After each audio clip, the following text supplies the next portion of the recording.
Hello everyone, कैसे हैं आप सभी। मैं सी चंचल आप सभी का स्वागत करती हूं आपके अपने YouTube channel SRTC legal help Hindi में। आज की इस वीडियो में हम यहां पर सीखने वाले हैं कि अगर आपने 31 दिसंबर को मिस कर दिया है और अब आपको अपनी रिटर्न भरनी है तो वो कैसे भर सकते हैं।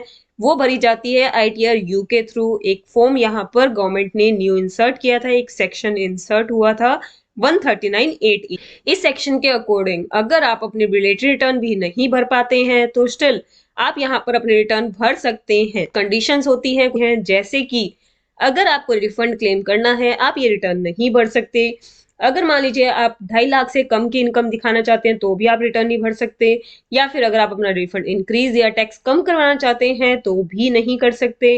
आप कोई लॉस को कैरी फॉरवर्ड करना चाहते हैं तो भी आप यहाँ पर नहीं कर पाएंगे। तो इनके अलावा अगर आपका यहाँ पर नॉर्मल केस है, मतलब 2.5 लाख से ऊपर इनकम है, तो आप यहाँ पर रिटर्न भर सकते हैं। आज की इस वीडियो में हम आईटीआर 4 भरना सीखेंगे। आईटीआर 4 कैसे भरी जाती है ऑनलाइन आईटीआर यू के थ्रू।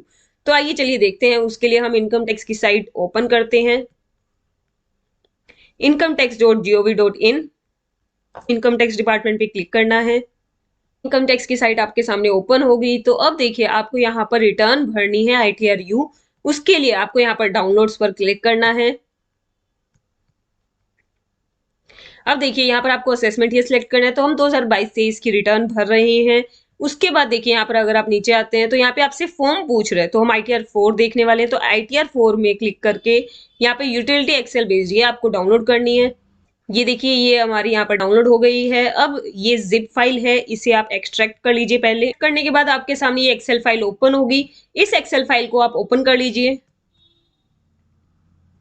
देखिए जैसे ही आप एक्सेल फाइल ओपन करेंगे आपको इस तरीके से मैसेज शो होगा, माइक्रोसॉफ्ट हैज ब्लॉक्ड मैक्रोस।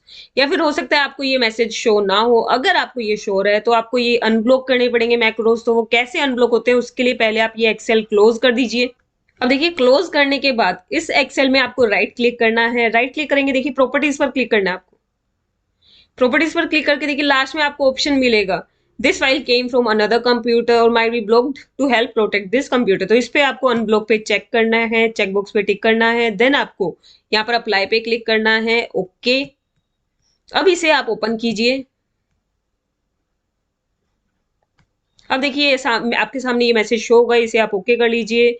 तो ये देखिए इंपोर्ट प्रीफिल और इंपोर्ट जेएसओएन। तो ये क्या है, तो इसके लिए देखिए हम इनकम टैक्स के पोर्टल पर जाते हैं और अपना अकाउंट आपको यहाँ पे लॉग इन करना है।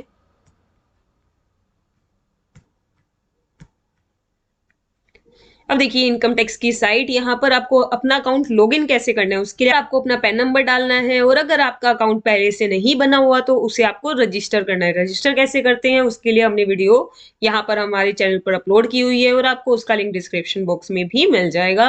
अब यहाँ पर आपको जस्ट कंटिन्यू करना है, पैन पे टिक करना है, पासवर्ड एंटर करना है, देन कंटा आपका अकाउंट लॉगिन हो जाएगा। अब मुझे यहाँ पर प्रीफिल जेएसओएन डाउनलोड करनी है। उसके लिए देखिए ई फाइल इनकम टैक्स रिटर्न में यहाँ पर देखिए लास्ट ऑप्शन होता है डाउनलोड प्री फिल डाटा, इस पर आपको क्लिक करना है। देखिए यहाँ पर आपको असेसमेंट ये सिलेक्ट करना है 2022-23, देन डाउनलोड। अब देखिए ये जो हमने एक्सेल फाइल ओपन की हुई थी, यहाँ पर देखिए इंपोर्ट प्रीफिल और इंपोर्ट जेएसओएन। तो इंपोर्ट प्रीफिल है ये, इस पर आपको क्लिक करना है। तो देखिए यहाँ पर ये क्या कह रहा है, ये एक जस्ट डिस्क्लेमर है कि जो वो जेएसओएन है प्री फिल्ड वाली, उसमें कुछ डाटा आपका ऑलरेडी प्री फिल किया हुआ है, मतलब जो ऑनलाइन आपने डाटा डाला होगा वो यहाँ पर ऑटो पिक हो जाएगा। तो यहाँ पर ओके करके आपको उसका पाथ यहाँ पर सिलेक्ट करना है और वो जेएसओएन ये अपलोड कर लेगा। अब देखिए ये प्रोसेसिंग हो रही है, यहाँ पर हमारा डाटा फैच हो रहा है, सारा इंसर्ट हो रहा है ऑटोमेटिकली। यहाँ पर इन्होंने मेन जो आपकी बेसिक इंफॉर्मेशन है वो सारी यहाँ पर ऑटो पिक कर ली है, जैसे कि नेम हो गया, पैन नंबर, एड्रेस है यहाँ पर। तो ये सारी वैसे डिटेल आप चेक भी कर लीजिए।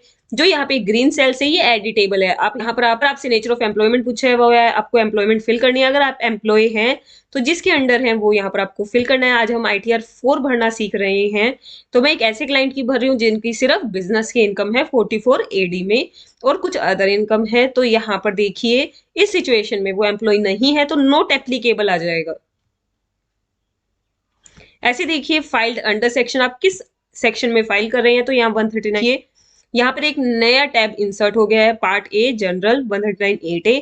तो ये भी हमें फिल करना है, बाद में फिल करते हैं। और ऐसे ही देखिए इफ रिवाइज्ड, अगर आप दोबारा अपनी रिटर्न भर रहे हैं, रिवाइज कर रहे हैं, तो ऐसे में यहाँ पर ओरिजिनल वाले का रिसिप्ट नंबर और डेट ऑफ फाइलिंग भी आएगा। नेक्स्ट देखिए have you opted for new regime, अगर आपने न्यू रिजाइम में ऑप्ट किया है तो यस आना है, अदरवाइज यहाँ पर सिंपली नो आ जाएगा, यस।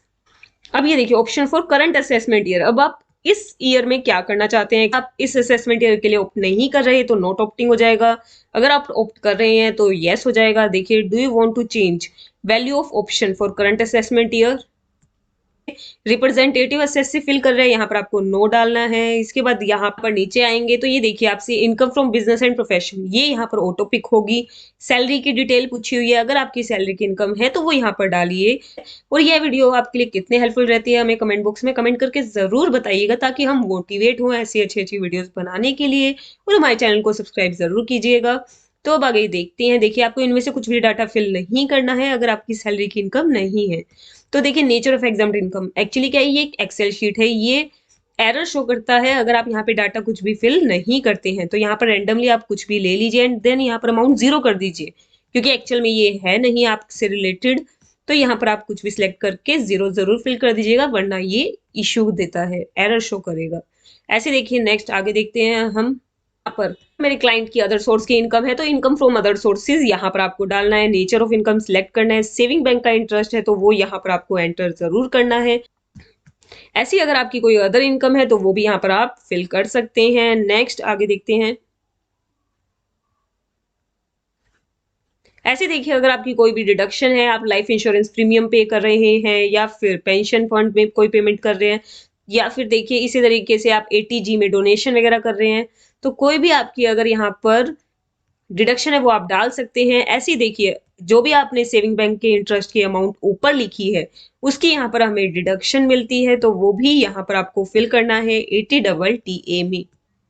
यहाँ पर आपको कुछ भी फिल नहीं करना है, बट जैसे आप हर एक शीट को यहाँ पे पास ऑन करें उन्हें वैलिडेट जरूर कर लीजिएगा, क्योंकि वैलिडेट करने से क्या होता है ये बता देता है कहीं एरर है या नहीं है, या फिर आपने कुछ मिस कर दिया हो डाटा। अब इस शीट को हमें फिल करना है। तो देखिए यहाँ पर कुछ डिटेल आपकी ऑटो फिल होती हैं, बाकी हम यहाँ पे बढ़ते देखिए whether return previously filed for the assessment year, तो हमने पहले फाइल नहीं की थी, यहाँ पर नो सिलेक्ट करना है आपको। Are you eligible for filing, तो देखिए अपडेटेड रिटर्न भरने के लिए आप एलिजिबल है या नहीं है, यहाँ पर आपको यस सिलेक्ट करना है हमेशा। अब देखिए reason for updating your income, मतलब अपडेटेड रिटर्न आप क्यों भर रहे हैं, क्योंकि हमने प्रीवियसली फाइल नहीं की थी रिटर्न, तो यहाँ पे ये ऑप्शन हमें सिलेक्ट करना है। नेक्स्ट देखिए तो ये अप टू 12 मंथ्स वाला ऑप्शन आपको सिलेक्ट करना है। देन देखिए यहाँ पे वैलिडेट, तो ओके हो जाएगा। ऐसे ही आपको यहाँ पे हर एक शीट को वैलिडेट जरूर करना है, चाहे उससे रिलेटेड आपका डाटा हो या ना हो। अब देखिए जो भी आपकी बिजनेस प्रोफेशन की इनकम होती है वो बीपी देखिए इस शेड्यूल में जाती है, बीपी नाम से। तो यहाँ पे आपको देखिए अपना सिंपली नेम ऑफ बिजनेस लिखना है, जिस बिजनेस का कोड डालना है आपको। यहाँ पर देखिए आप सर्च कर सकते हैं कोड अगर आपको पता है तो। ये दोनों डालने के बाद आपको यहाँ पे ग्रोस टर्नओवर लिखनी है। अगर आपकी सारी रिसीट्स बैंक अकाउंट के थ्रू होती है तो यहाँ पर आपको यहाँ डालनी है, और अगर एनी अदर मोड है मतलब कैश वगैरह के थ्रू ही आपकी सारी ट्रांजेक्शन, तो एनी अदर मोड में आपको यहाँ पर अमाउंट फिल करनी है। फिर उसके बाद देखिए अगर आपकी सारी ट्रांजेक्शन ऑनलाइन हुई है तो 6% तक आप अपनी इनकम दिखा सकते हैं। अगर आपकी सारी इनकम यहाँ पर जो भी आपकी रिसिट्स है वो कैश में हुई है, उस सिचुएशन में आपको 8% यहाँ पर इनकम कम से कम दिखानी पड़ेगी। एक्सपेंसेस वगैरह को माइनस करके जो आपकी नेट प्रॉफिट आ रहा है वो यहाँ पर आप एंटर कर दीजिए। ऐसे देखिए अगर 44 एडीए में आपका कोई प्रोफेशन है जो प्रिजम्पटिव इनकम में आता है तो वो यहाँ पर आप डाल दीजिए। इसके बाद यहाँ पर आपको बिजनेस के कुछ पर्टिकुलर्स डालने होते हैं, ये कंपलसरी होते हैं, लाइक तो ये आप अपने बिजनेस के अकॉर्डिंग डाल दीजिए, जो भी आपके क्रेडिटर्स है, डेटर्स है और या फिर स्टॉक की अमाउंट है। ये सारे डाटा फिल करने के बाद वैलिडेट करेंगे हम शीट। तो देखिए ओके हो गई है ये शीट। नेक्स्ट देखिए टीडीएस वाली शीट, तो देखिए यहाँ पर आपके पास मैसेज होगा ओके वैलिडेट। देखिए हमने फिल नहीं किया, स्टिल आपको वैलिडेट जरूर करना है हर एक शीट को। आईटी वाली पे चलते हैं, यहाँ पर ओके देन वैलिडेट। देखिए 1000 रुपए की लेट फीस लगेगी, तो वो जो 1000 रुपए आप पे करोगे वो यहाँ पर एंट्री नहीं होगी, क्योंकि ना ही ये एक एडवांस टैक्स है, ना ही सेल्फ असेसमेंट टैक्स। तो ये यहाँ पर आपका एंटर नहीं किया जाएगा। जो भी आप आईटीआर-यू में पेमेंट करेंगे वो यहाँ पर अलग से शो होता है, तो वो भी हम देखते हैं, वैलिडेट करते हैं हम इसे। Part B ATI. अब यहाँ पर आपको जो भी आप अपडेटेड रिटर्न में देखिए टैक्स की पेमेंट करते हैं वो सारी डिटेल आपको यहाँ पर फिल करनी होती है। एटीडी में क्लेम कर रहे हैं तो okay, otherwise note claiming for self और फैमिली पर आपको क्लिक करना है। सिमिलरली यहाँ पर भी नोट क्लेमिंग आ जाएगा फॉर पेरेंट्स, देन वैलिडेट।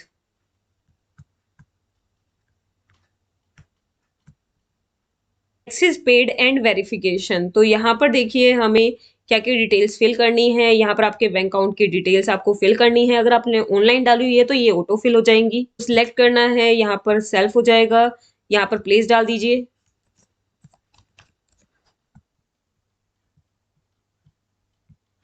अब देखिए इनकम डिटेल, यहाँ पर राइट साइड में आपको ऑप्शन मिलेगा कैलकुलेट टैक्स, इस पर आपको क्लिक करना है। कैलकुलेट टैक्स पर क्लिक करते ही यहाँ पर हमें 1000 रुपए की लेट फीस शो कर रहा है। वो 1000 रुपए की पेमेंट हमें करनी है। अब वो पेमेंट आप चाहे तो यूपीआई आईडी के थ्रू भी कर सकते हैं, नेट बैंकिंग के थ्रू भी कर सकते हैं। वो पेमेंट कैसे की जाती है उसके लिए भी हमने वीडियो डाली हुई है, डिस्क्रिप्शन बॉक्स में आपको लिंक मिल जाएगा, आई बटन में भी लिंक आपको उसका हम प्रोवाइड करवा देंगे, तो वहां से आप वो वीडियो देख सकते हैं। वो पेमेंट करने के बाद आपको उसका BSR code, date of deposit, serial number and amount यहाँ पर एंटर करनी है। देन आपको शीट को वैलिडेट करना है, जनरेट जेएसओएन आपको करना है।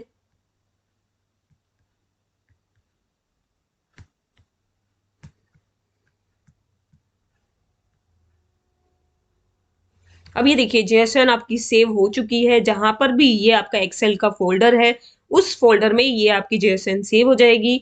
अब इसे हम अपलोड करते हैं इनकम टैक्स के पोर्टल पर।